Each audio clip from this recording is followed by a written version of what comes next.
જાફરાબાદમાં શ્રી ગણેશ મંડળ દ્વારા લક્ષ્મી માતાજીની તથા હનુમાનજી મહારાજની મૂર્તિનું પ્રાણ પ્રતિષ્ઠા મહોત્સવનું ભવ્ય આયોજન કરવામાં આવ્યું હતું, જેમાં જાફરાબાદના ઘણા મંડળો પણ જોડાયા હતા, જેમાં મોરિયા ગ્રુપ, જય કિશન ગ્રુપ, સતીમા ગ્રુપ, જય ચામુંડા ગ્રુપ, બજરંગ ગ્રુપ, યુવા Koli Mitra Mandal, Hanuman group, Vighnaharta group, Gajkarna group, Shri Durga Vahini group, Matrushakti group, Ekta group, Kamdhenu Gaushala trust બધા ભેગા મળી અને ભવ્ય આયોજન કરવામાં આવ્યું તથા વેપારી એસોસિએશન તથા ખારવા સમાજ, પોલીસ સ્ટાફ પણ હાજર રહ્યા હતા.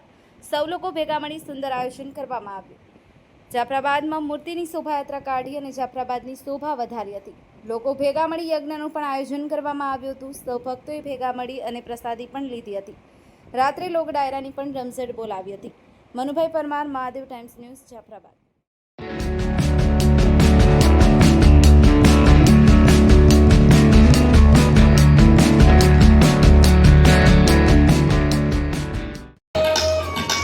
હનુમાનને ખબર પડે છે કે મારો પ્રભુ રોવે છે, મારા પ્રભુની આંખમાં આવવું પડે, હું હનુમાન જીવતા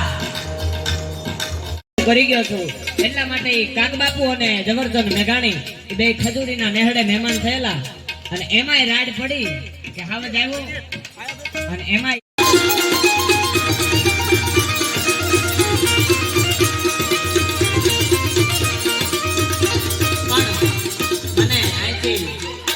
આમ તો વીર વસરાજને યાદ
જાફરાબાદ ખાતે અને કોળી સમાજમાં અમારા શ્રી ગણેશ ગ્રુપ વતી મૂર્તિ પ્રતિષ્ઠાનું આયોજન કરેલું હતું.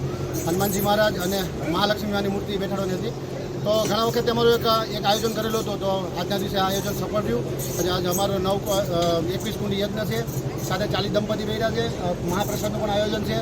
સાંજે લોક ડાયરોનું આયોજન કર્યું છે અને આ વિસ્તારના તમામ ભાઈઓ બહેનો, સાધુ સમાજ, બ્રહ્મ સમાજ, ઇત્તર સમાજ, વિશ્વ હિન્દુ પરિષદ, બજરંગ દળ, કોળી સમાજના આગેવાન, ખારવા સમાજના આગેવાન, તમામ ઇતર સમાજના આગેવાનોએ હાજરી આપી છે. અમારી કાલ શોભાયાત્રામાં તે લોકો હતા.